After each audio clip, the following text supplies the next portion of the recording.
Where am I? What am I doing? Where am I? Hi, everybody. I'm Skip Elsheimer. Welcome to the AV Geeks Lunchtime Streaming Show, where we watch old 16mm films. And there was that animation of the food chain that was rotating around. Man, that was awesome. Big fan of that. What was that, 1958? The New York Zoological or New York Botanical. I'm not sure what their deal is, but they did several films about conservation, and that were distributed by Encyclopedia Britannica, and they're just beautifully shot and kind of cool. All right, I got a film on the scanner here. See if you can recognize the celebrity. Enjoy.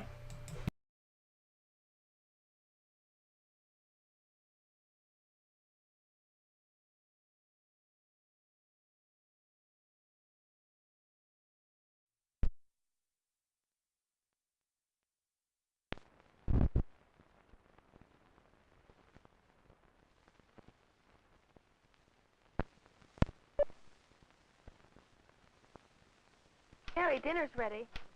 In a minute, just a second. Not in a minute, now. It's going to get cold. Let me finish the paragraph.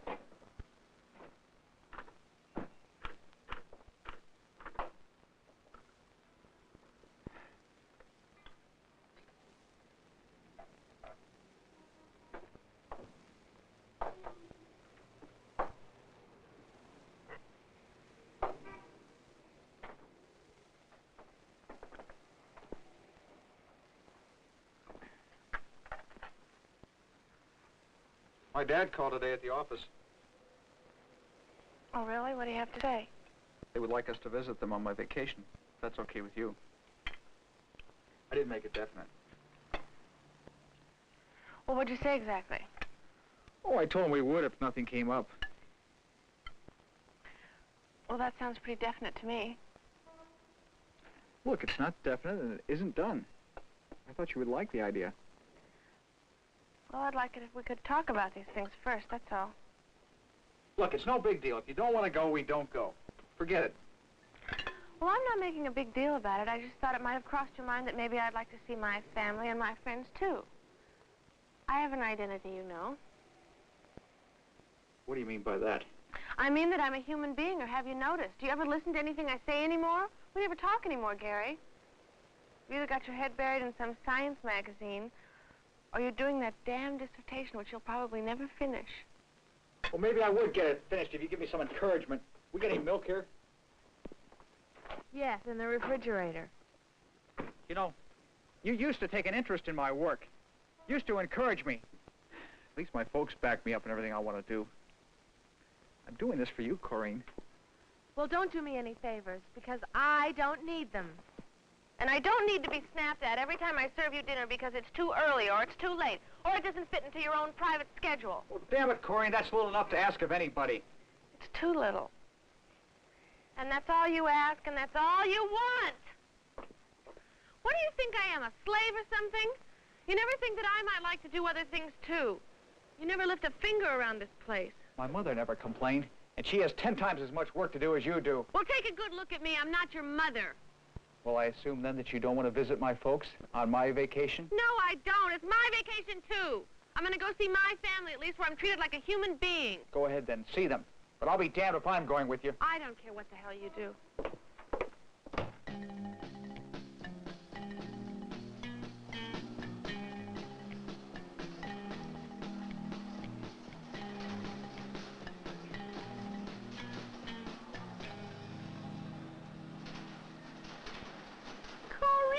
There she is. Oh, it's so good to see her again. Oh, darling, I'm so glad to have you home. Hi, so honey. wonderful. Yes. Your father couldn't find a parking Well, I spot. and wondered that's where you what were. I happened. thought maybe All you right, were Oh, I over didn't here. want you to- Oh. He's always doing that, you Yeah. know? All your friends were asking for Well, you. I'm anxious. Okay, Yeah. look this way. Good. Everybody I can. Have your baggage stubs, dear? Yeah, I do. I was just going to get them for you. How was the flight, honey? Oh, it was great. It was a fine flight. Okay, I'll go out front and get the car and meet you in the parking Okay, zone, it's okay? good to be home, Dad. Oh, give me the parking ticket. You have it. No, I gave it to you. Are you sure? It has to be here someplace. Oh, just a minute. I do the same thing. I really do.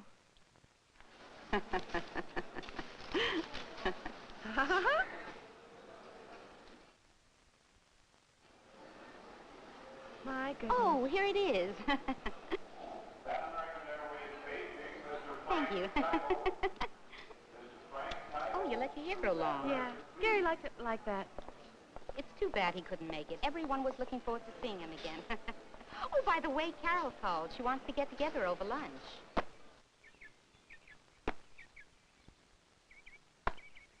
Okay, Gary, all set. Let's go. Okay, I'll see you later, Stevie.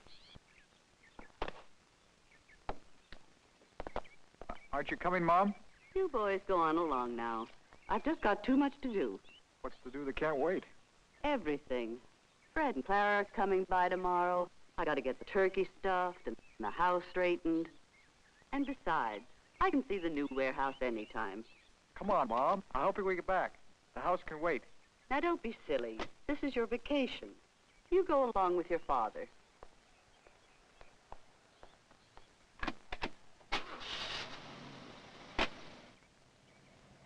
When was the warehouse finished, Dad? Oh, 6, 7 months ago. And Mom hasn't even been down to see it yet? Well, you know your mother. She's interested in her own way.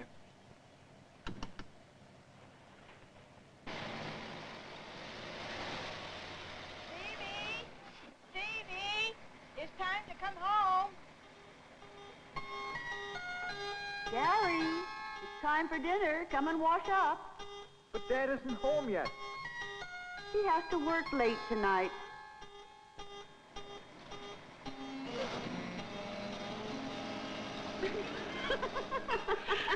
Listen, do you remember the time we crippled Ann in that coop? And by the time we got to the dance, it was over. Oh, yeah. Yeah. You were the guy that wanted to be an undertaker. Remember him? John McGuire. That's right, I did go out with John McGuire. Whatever happened to him? I don't know. But you remember Earl Bradley, don't you? Yeah. How could I ever forget Earl Bradley? Well, he's as bald as a billiard ball now. He has 2 little daughters. They're just adorable. Earl Bradley, married with kids. I can't believe it. It's true. One of them's Emily's age. Who's Emily? Oh, Emily's my 2-year-old. Is she a flirt? Case in point, Uncle Paul and Aunt Celia came over to visit. Now, Aunt Celia was all over her. But do you suppose Emily would so much as give her the time of day? Do you suppose so, Corinne? Well, she didn't. Now, Uncle Paul completely ignored her. Well, I think this really got Emily upset. So she just started dancing around for Uncle Paul. But the minute that Aunt Celia would come over to little Emily, touch her, put her arm around her, she would just stop. Oh, it was the cutest little thing. She's growing so fast. It just seems like yesterday that she was 1 year old. But she grows a lot. The doctor says she's a little bit big for her age. But I don't mind. She sure walks a lot, gets into everything. I think we might have another child, maybe a boy this time, I hope. What did you say your husband does, Corinne? He's a research chemist in cryobiology. What does it mean? It's freezing tissues. Freezing tissues? You're kidding. And I know. What kind of tissues? Kleenex tissues? Oh, Carol, no! No, really. What is it? Like Cells. Tissues is human tissues, I think. I'm not sure. It's like that. Kaz, it sounds complicated. Must take a lot of study. PhD, huh? Well, he will be if he ever... when he finishes his dissertation. Well, all I gotta say is don't let him blow up the house. Okay. Big fire and everything. No, I won't.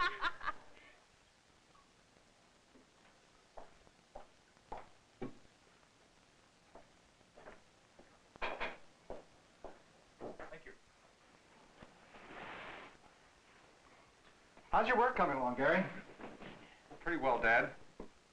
I don't know whether I told you or not, but I expect to finish working on my dissertation by spring. Well, I had hoped that you'd join me in the business when you finish school. I suppose you have to do what you like. Well, it seems to me that this... What do you call it? Cryobiology. How do you spell it?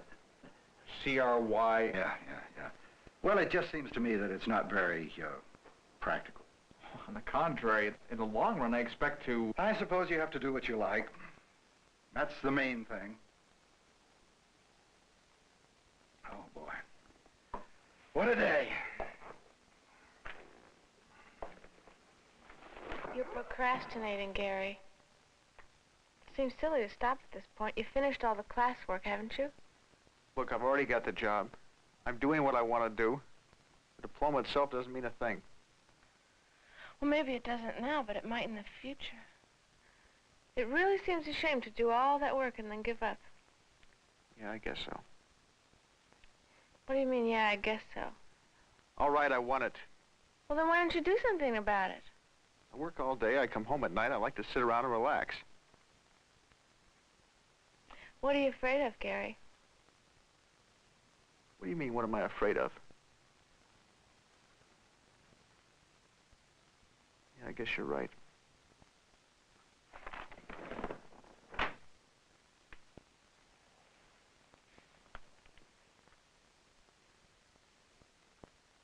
You really know me, don't you?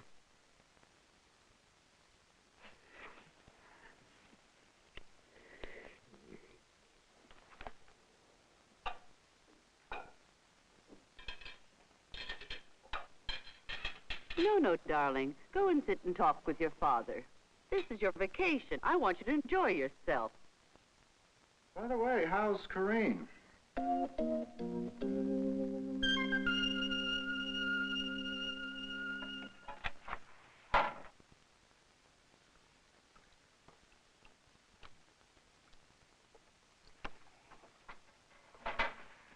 Daddy, could we have a talk after dinner tonight? Just like we used to? Just you and me?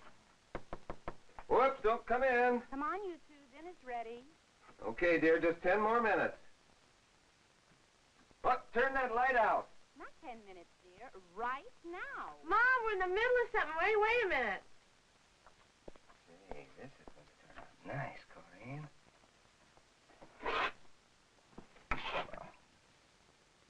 Okay, honey, turn the lights on now.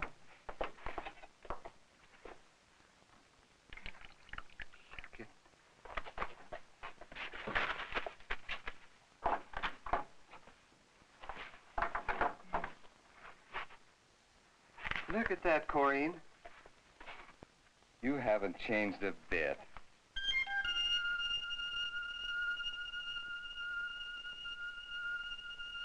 You're still my little girl.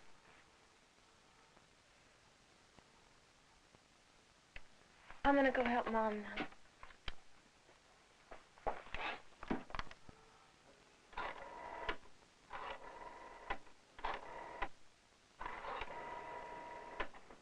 Daddy, I'm calling long distance. I'll pay you back, okay? Sure, honey.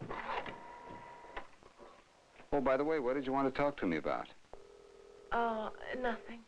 It's not important.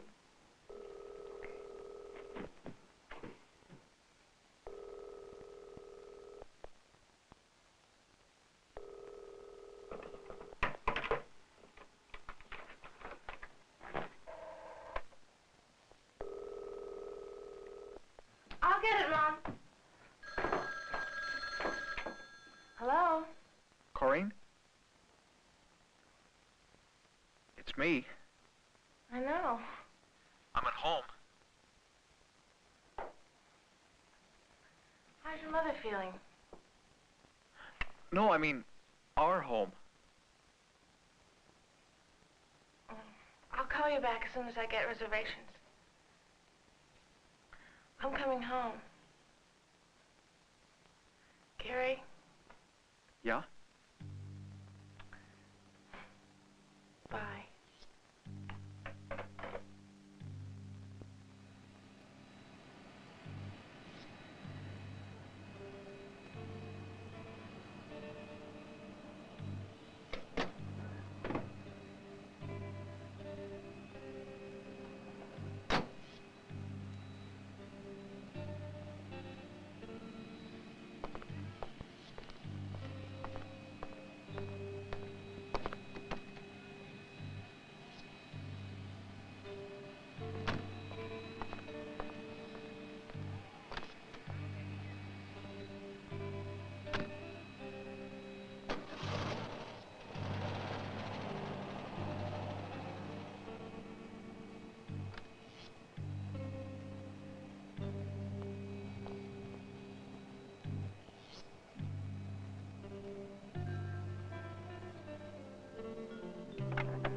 How about that?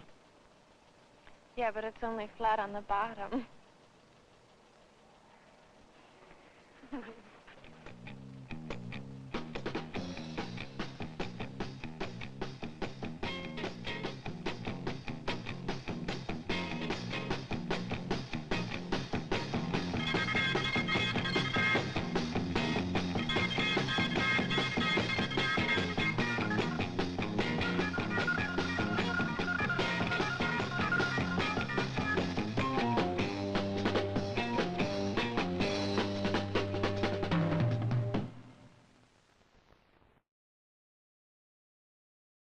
Used to have a big crush on Terry Garr back in the day. Man, in the 80s. In the 70s, she was in Close Encounters. 80s, you know, Tootsie, Ms. Mom, Mr. Mom. Just a bunch of stuff, man. Big fan. All right, anyways, where are we at? Let's learn about wheels and axles. Wheels and axles. And what's the best way to learn about that? It's with a animated caveman. Enjoy.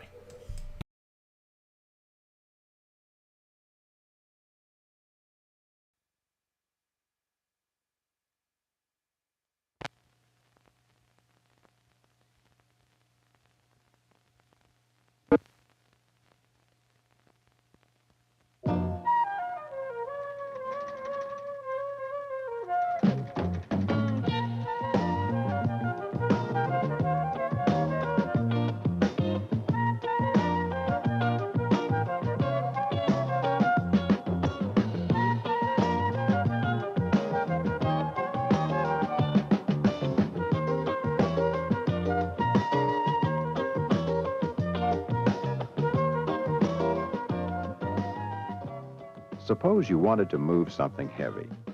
You could make your work easier if you used wheels on an axle. Wheels and axles make it possible for things to roll. They reduce friction, so you don't have to drag heavy things from place to place. You can push or pull them along. But wheels and axles can do more than cut down friction. You can use them as simple machines. You can attach two wheels to the same axle this way, so that when one wheel turns the axle turns the other wheel. You just apply a force to the edge of one wheel to make everything turn. Each time the first wheel turns around once, so does the axle, and so does the other wheel. The second wheel turns with the same amount of force that you apply to the first wheel. So this machine transfers a force from one place to another. But if the two wheels are different sizes, much more happens. Here's a machine with two different sized wheels on the same axle, or with two things that act like wheels. This is one wheel, of course. The second wheel is here, the circle made by the pedals as they go around. The circle acts like a wheel. You apply a force to the pedals. Through these arms, the pedals make the axle turn, and the axle makes the large wheel turn. When one wheel makes one complete revolution, so does the other wheel. This is the distance your foot moves in one revolution, the circumference of the small wheel. But this, the circumference of the large wheel, is the distance you roll forward in one revolution, much farther than your foot moves. If the circumference of this wheel is twice the circumference of this wheel, you roll forward twice as far as you move the pedal. So this machine multiplies your distance by 2. If you wanted to roll forward more distance each time the pedals go around, you could do it by making the large wheel larger. Now the circumference of this wheel is 3 times the circumference of this wheel. And with each revolution, you roll forward 3 times the distance your feet move. But this machine doesn't only multiply your distance, it also multiplies your speed. Speed is distance per unit time. The more distance something goes in an amount of time, the more speed it has. Your feet go this far in, say, 1 second.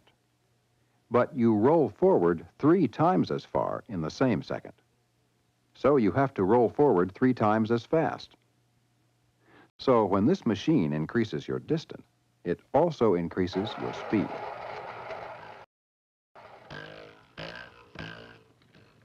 The faster you can make a grinding wheel rotate, the more grinding you can do. So you use a large wheel that is much larger than the small one. When you make this wheel turn, the outer edge of this one travels much farther and much faster. So, as you can see, the larger one wheel is compared to another on a wheel and axle machine, the more that machine can multiply both your distance and your speed.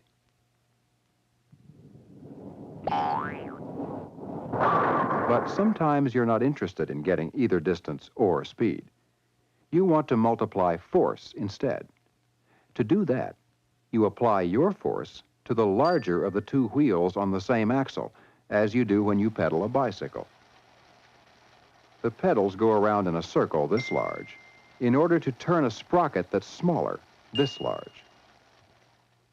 Suppose that this wheel is twice the circumference of this wheel. Then, with each revolution, your foot moves twice as far as the sprocket moves. But the sprocket moves with twice the force that you apply to the pedal to power the bicycle. So you make a trade. This machine produces twice as much force as you put into it, but it moves that force only half the distance that you move your feet. The smaller this wheel is, the greater the trade is. You get more force, but less distance. And because you get less distance, you also get less speed.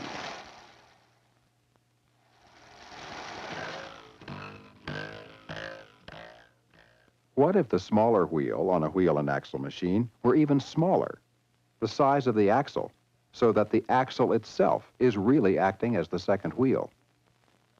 Then a point on it would move only this distance, but with very great force. Axles acting as wheels are often used to wind up ropes or cables in order to pull things or lift things.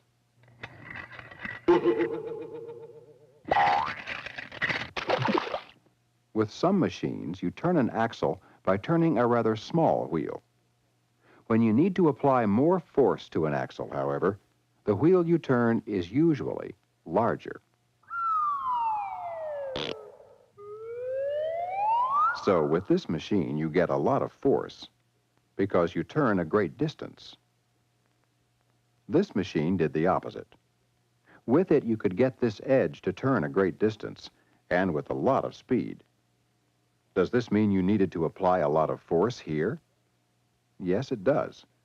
With wheel and axle machines, you always trade force for distance, or distance for force. And because you always trade one for the other, you can't multiply both force and distance at the same time. Sometimes we want a wheel on one axle to turn a wheel on a different axle. One way to do this is to connect them with a belt. If the belted wheels are the same size, they both turn at the same speed, just as 2 wheels do if they're on the same axle. But if they're different sizes, one of them turns faster than the other. The circumference of this wheel is 3 times the circumference of this one. This is how far the belt moves when the large wheel revolves once. But notice what happens to the small wheel with 1/3 the circumference, while the belt moves that same distance. It revolves 3 times. So the moving belt causes the small wheel to turn 3 times as fast as the large wheel. We measure these speeds differently than before, in revolutions per unit time, usually revolutions per minute, or RPMs. this wheel is turning at about 60 revolutions per minute. And this one is turning at 3 times 60, or 180 revolutions per minute. There's a trade here, too. This wheel turns 3 times as fast, but in order to get it to turn with a certain amount of force, you have to apply 3 times that force to the other wheel. You trade force to get speed. But you don't often find just 2 wheels belted together. Usually, each wheel is on an axle with another wheel, so each one is really part of a separate wheel and axle machine. When these 2 machines are connected by a belt, there are really 3 wheel and axle machines working together. This is one, 2 wheels on the same axle. This is one, 2 wheels belted together. And this is one, 2 wheels on the same axle. The combination of all 3 produces a lot of speed here.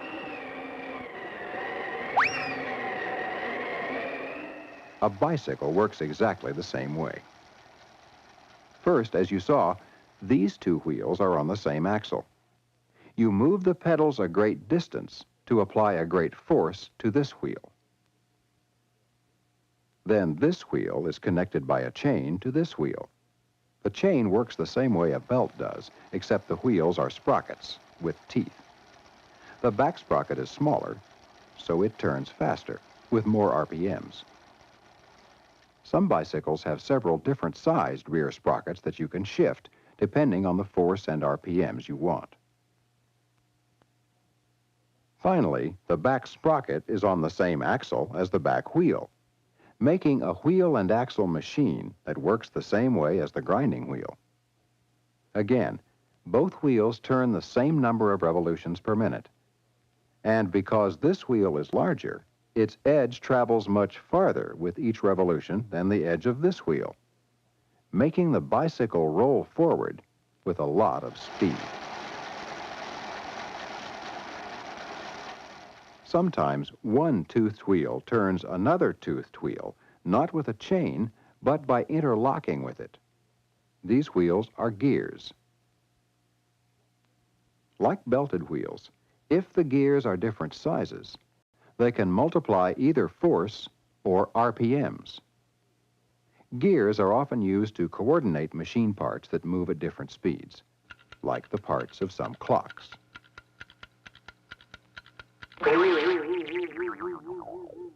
All of these simple machines, 2 wheels attached to the same axle, 2 wheels connected by a belt or chain, and gears, are really just ways to get one wheel to turn another, so that you can get the best combination of force and distance and speed. And you can build or combine wheel and axle machines any way you need to help you do work.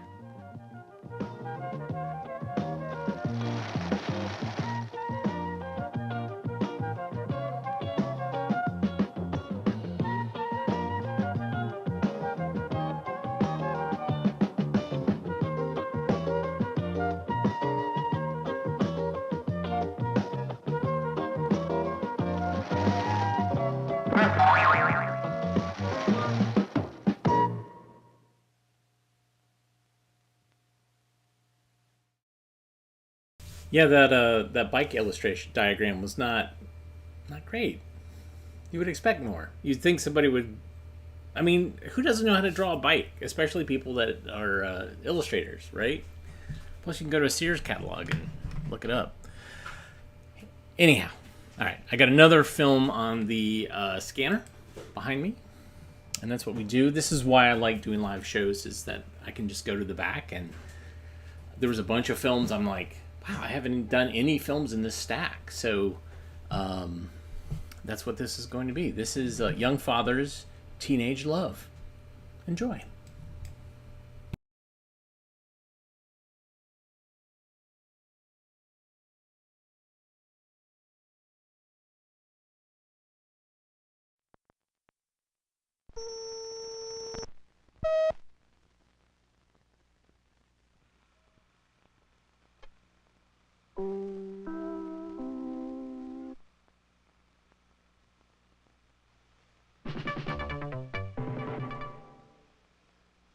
Every year in the United States, more than 1 million girls 15 to 19 years old get pregnant.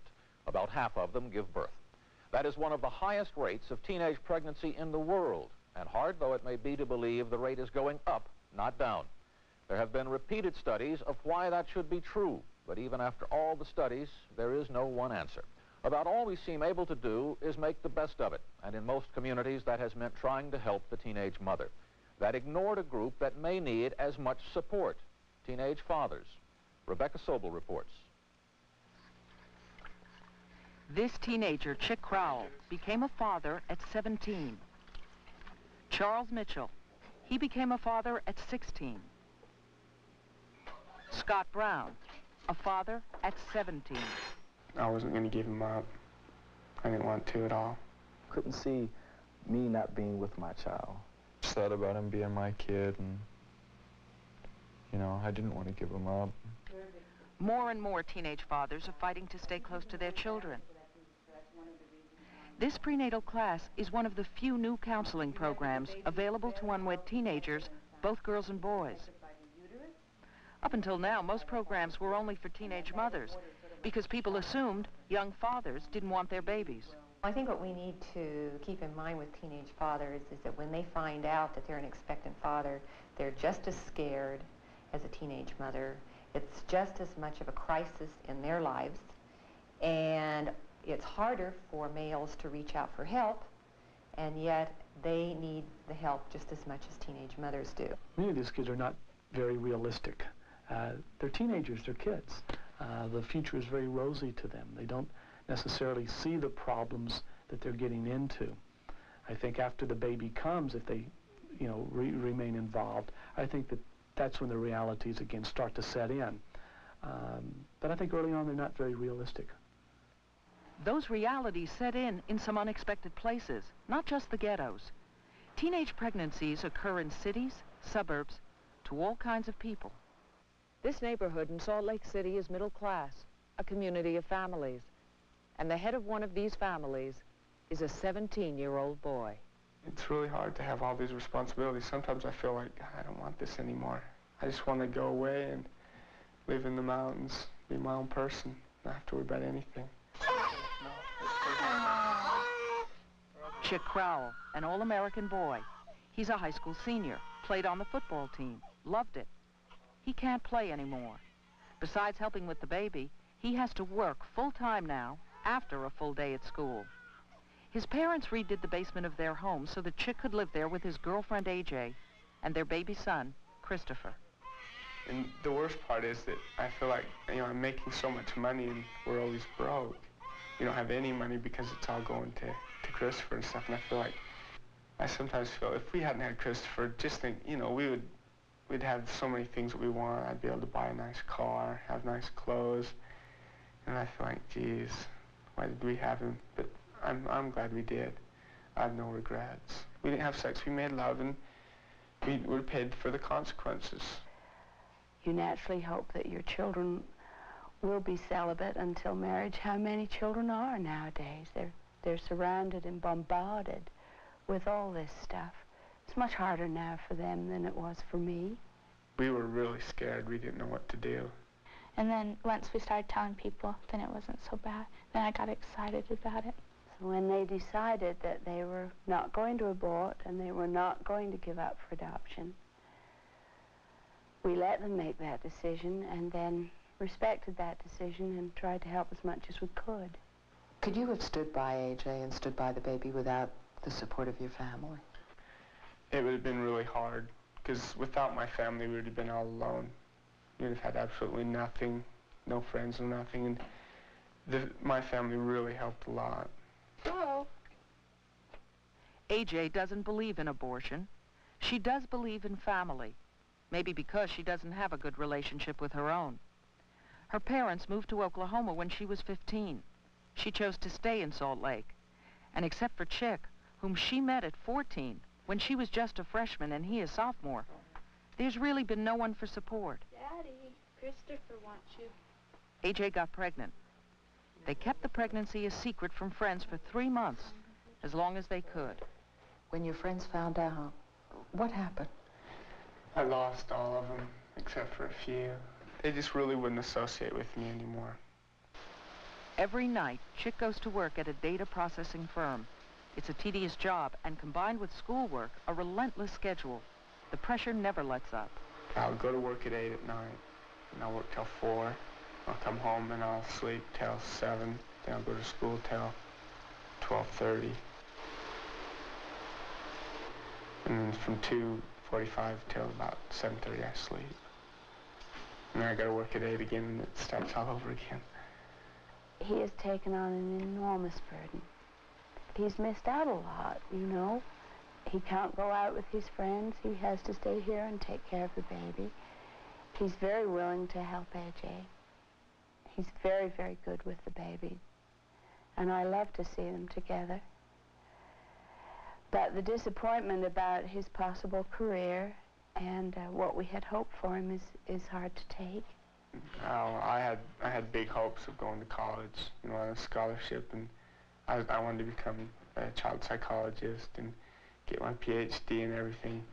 And then once that, it was a great setback when we found out. And I knew that I wasn't going to be able to go to college right away. I have plans, things that I would like to happen, you know, where I'd like to be in 5 years from now. But you just have to deal with what's happening to you right now. Are you in love with AJ? Yeah, I am. A lot. This is North Philadelphia. Mostly black, mostly poor. Many women in this neighborhood have tales of love 'em or leave 'em. Especially teenage girls who get pregnant, because most teenage fathers don't want the responsibility. One boy in this neighborhood, when he got his girlfriend pregnant, was just 15 years old. His name is Charles Mitchell. He's 17 now. He lives with his mother, half-brother, and sister, and dreams of being a disc jockey. When Charles was growing up, his father was never around. At 15, he was smoking pot, dropped out of school, got his girlfriend pregnant. Charles' daughter, Keziah, is 16 months old. Charles and his girlfriend broke up during the pregnancy. They haven't gotten back together. But the day his daughter was born, Charles knew he wanted to be a father. When I had held my daughter at the hospital that particular day, I was like, well, I can't, you know, just let her grow up, you know, and not let her know that I love her and that I want to be with her just as much as her mother does. You know? He loves the baby. He loves her. He doesn't want any more, he says, but he loves that one. Are you surprised he reacted that way? Yes, because I didn't think boys cared. He wants to see the baby. He wants to do for the baby. But I think his attitude towards the mother has changed, you know. They can't get along, but he's not letting that stop him from having a relationship with his daughter. Charles sees his daughter on weekends, but the complexity of being a father is just hitting him now. He says teenage fathers have feelings too. The problem here is that Charles no longer loves his child's mother, but she's still in love with him. And when Charles dates other girls, she gets angry. She's doing a good job as far as raising the child.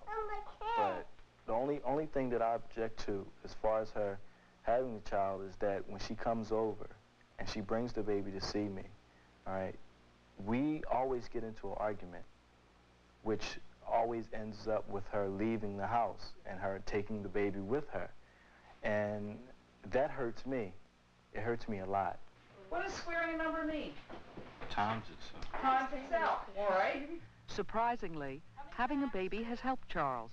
Instead of being a high school dropout with no future, he straightened himself out, is now studying for his high school equivalency exam, and has enrolled in one of the few programs that counsels teenage fathers. What are you going to multiply by? You know? He even found a lawyer to help him get visitation rights. And he took a part-time job working in a nearby store. He doesn't really make a lot on his job. You know, it's just like little small change, you know. I doubt if it's $30 a week. But if he can just get a box of Pampers or give her milk money, you know, he feels good about that. I don't have a lot to give, but what I do have to give, I feel as though that I can give my all. It makes me feel good when I lay down in the bed you know, and I've been out and I've worked all day, and I've come in, and or when I go over there and I see her, and she goes, Dad, and she wants me to pick her up, you know, that I'm working for something, you know, and I'm trying for I have a purpose. What dreams do you have for your baby? Well, just like any other parent, I want her to be better than me. If it could be made possible, I wouldn't want her to have any children at my age, you know, definitely. If you had it to do all over again, would you have a baby? No, because it takes away your youth too fast, you know. The little things that you want to do, like go out to the parties and enjoy yourself, you know, you can't do anymore. All that's gone. Now that the baby's here, I can't even look back on it. I can only look towards the future. The future may mean that more young fathers will want to stay close to their children, even when they're not sure how close they want to be to their child's mother. Will they continue forever and ever? Anybody who says any relationship continues forever and ever is a fool nowadays, and we understand that. And we're not going for that. We're not going for the relationship between the young man and the young woman. We are going for the relationship that doesn't ever end. You are always that child's parent. More teenage fathers are realizing that. Can we see those? Chick, planning to marry AJ this summer, has also realized that those you love are worth struggling for. I hear, you know, you guys aren't going to make it. You're young, you're going to get divorced. I feel like, no, we're not, you know. Well, at least give us a chance. You know, I'd just like to prove them wrong. I've learned a lesson that everything just doesn't come quite so easy in life. You're going to have to work for what you want. I'm working for it. Some teenage parents marry and make it, but the odds are not good. Generally speaking, teenage parents are 3 times more likely to separate or divorce than those who marry in their 20s. Of course, the majority of teenage parents never marry in the first place.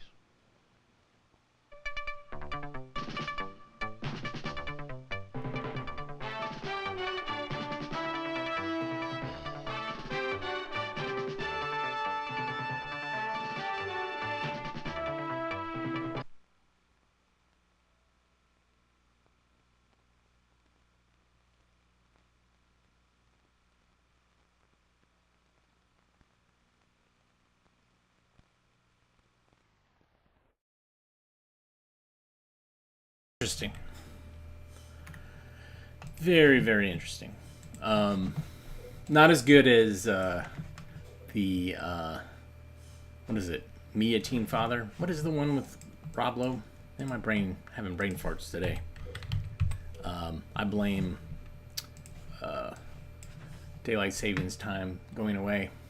Just that extra hour is like throwing me way off. It is.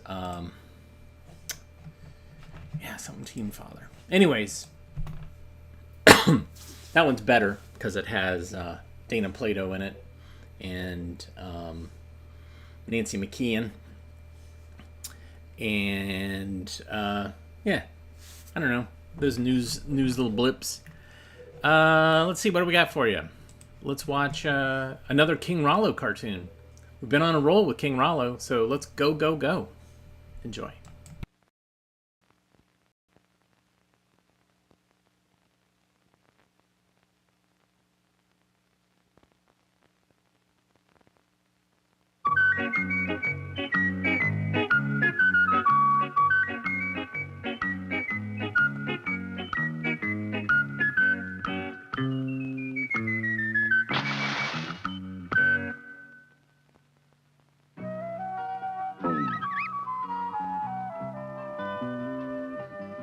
Tomorrow is Queen Gwen's birthday, Cook said to King Rollo.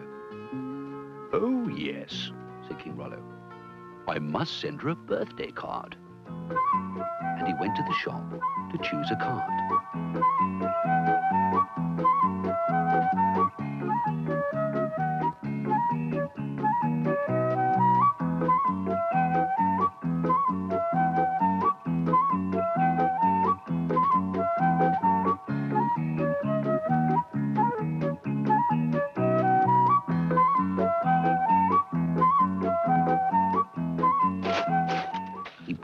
best card they had. Then he went home to write inside it.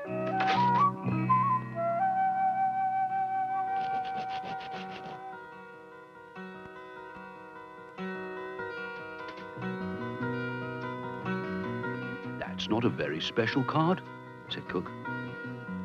What do you mean, said King Rollo. It was the best they had. Draw one yourself. It will be more special, said Cook. But I can't draw, said King Rollo. Try, said Cook.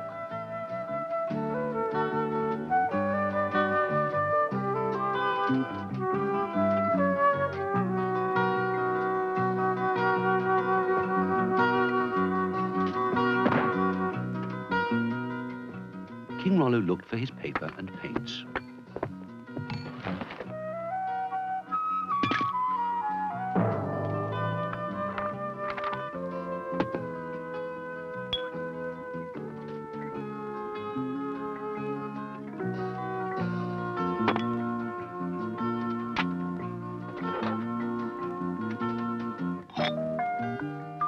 He tried to think of something to draw.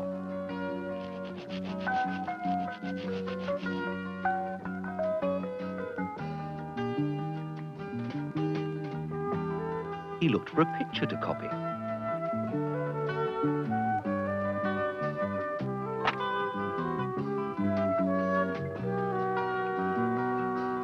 Draw Queen Gwen on a horse, said the magician.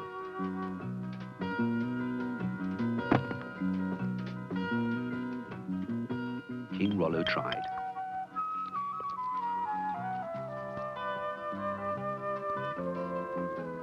Oh, it's awful, he said, and threw it away. Never mind, try again, said the magician. So he tried again.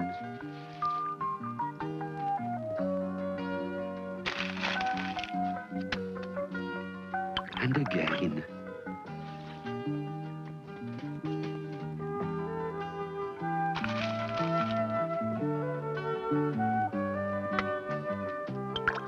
And again.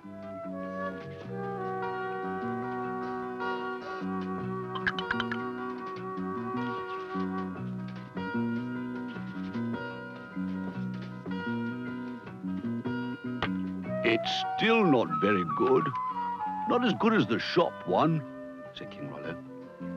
But it's much more special, said the magician. Send it.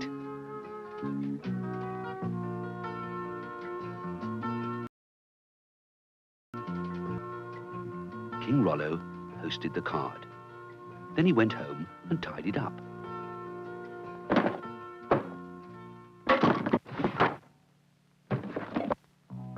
The next day, King Rollo was the first to arrive for Queen Gwen's birthday party.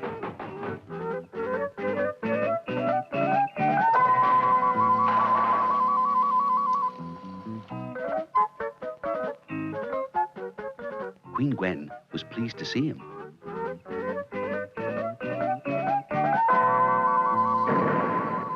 Thank you for your card. I really loved it, she said. It was special, said King Rollo. Very special, said Queen Gwen, and different.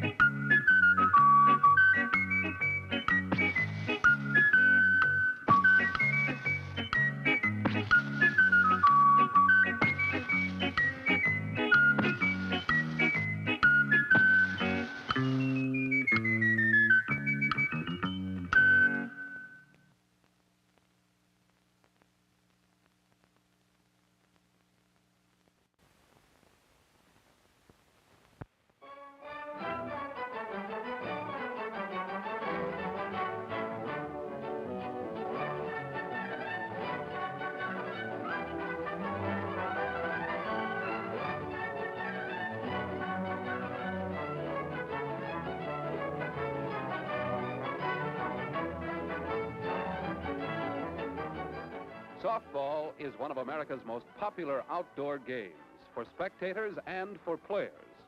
We're going to look into some of the fundamental techniques of pitching, catching, fielding, and batting. And we'll see that softball is a team game, demanding constant cooperation among the members of the team. Working especially close together are the pitcher and catcher. Let's concentrate first on the pitcher alone. And here's an expert to demonstrate hurling techniques. Within the rules of the game, the pitcher has room to develop many kinds of pitching: curves, drops, a rise ball, and a fastball. Most important of these is the ordinary fastball. For the fastball, delivery is made from the tips of 2 fingers and the thumb, with the palm up. The pitcher takes his stance, both feet touching the plate, both hands on the ball. He takes 1 step forward as he brings his pitching arm back, then the arm comes swinging through in the pitch.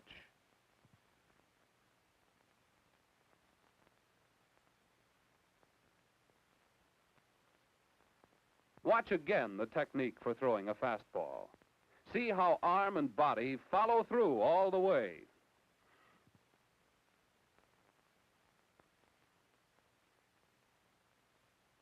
Curves are delivered by making the ball rotate.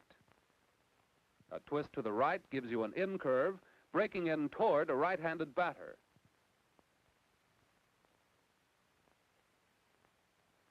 The opposite twist produces an out curve, breaking away from a right-handed batter. Here's the in curve.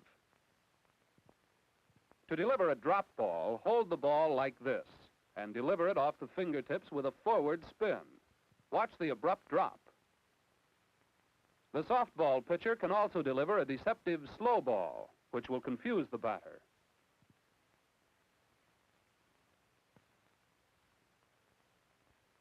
Even in slow motion, the slow ball delivery looks almost exactly like the fastball. But look, the ball is held between 3 fingers and the thumb, palm of the hand downward. Thus, the ball slides from the fingers, going to the batter much more slowly than the fastball.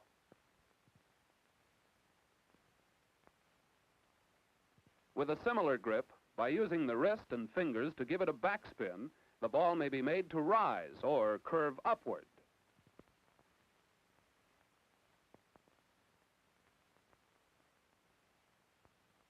Here's the rise ball. Here's that slow ball. And here's the all-important fastball. In a game, one of the catcher's most important duties is to size up the batter and signal for the particular pitch that he feels will make the batter strike out or hit into an easy out. The catcher's mitt is the target for the pitcher. Put it right there. All right, batter up. Let's see how the boys play the game. Signals, get set for the pitch. There it is, strike, and an easy toss back to the pitcher. Let's try a rise ball on this batter and make him hit under the ball. Tossing off his mask, the catcher gets under the ball and takes it for the out. Again, an easy snap toss back to the pitcher. Let's see that again. Ball back just behind the ear. A snap of the wrist completes the throw. This snap throw is accurate and fast for short distances. Notice that the catcher's hands give slightly in receiving the ball. Teamwork between pitcher and catcher can't always prevent hits. There he goes, center fielder has his eye on the ball, and a speedy return to the infield holds the runner at first. And now on the first pitch to the next batter, the runner tries to steal second. But a fast snap throw to second, and it's 2 out. The catcher's fingers extend upward for a pitch above the waist, fingers down for a low pitch. Now a hard grounder that draws the first baseman off his base. As the pitcher covers the base, the catcher moves down to back up the play. 3 out. While the new team in the field warms up, let's watch some of their techniques. Infielders frequently use an underhand whip throw, like this. Sometimes an accurate short toss saves time. Slow motion shows how one smooth, continuous motion gets the ball away fast. Reaching to meet the ball, the first baseman keeps his foot on the base whenever possible. All right, play ball. Keep your eye on the second baseman. He gets in front of that grounder, and then a quick whip nails the runner at first. Remember, in playing grounders, move in fast in front of the ball. Make your throw part of the motion of picking up the ball. Outfielders play bouncing balls the same way. One out, and the second batter's up. It's a hit, but the center fielder gets it to hold the runner at first. Here comes the next batter, and we're going to see some fast infield teamwork. Shortstop and second baseman cooperate in covering the base, and it's a neat double play to end the inning. To start the next inning, here is a left-handed hitter. The outfielders generally play nearer right field for a left-handed hitter.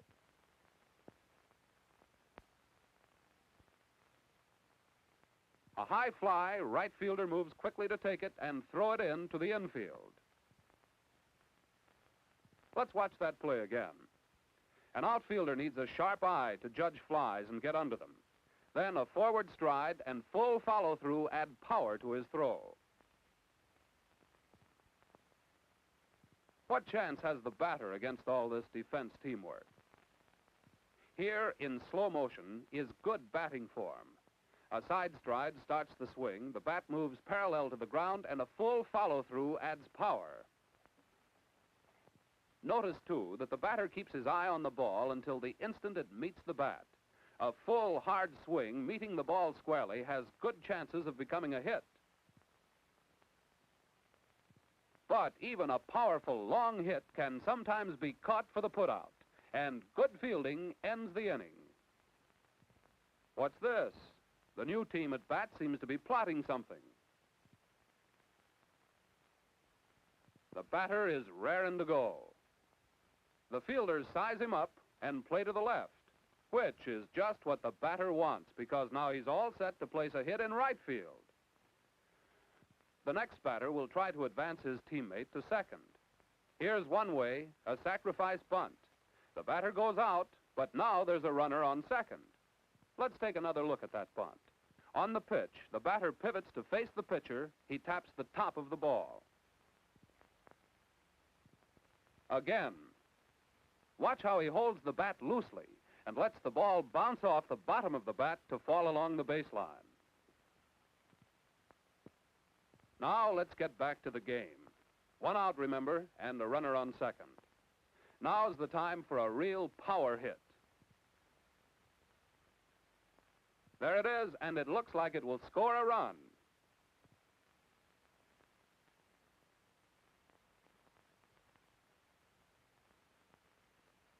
With a runner on third, the base coach stands by for teamwork. A long fly sets the stage, and the runner holds his base until the coach signals him to run for home. A good slide into home plate brings in another safe run. In slow motion, watch how the runner hooks the base with one foot as he slides away from the catcher's effort to tag him with the ball.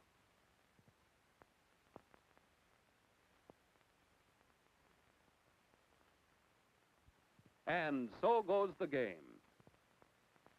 No matter who wins, softball is a thrilling game that calls for individual skill, good teamwork, and above all, good sportsmanship.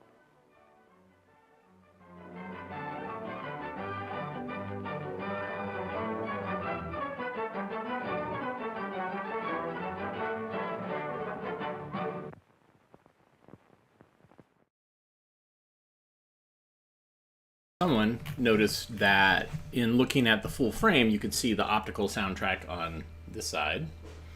And they noticed that it was an offset, like the sound preceded what you were hearing visually, what you were hearing and visually seeing.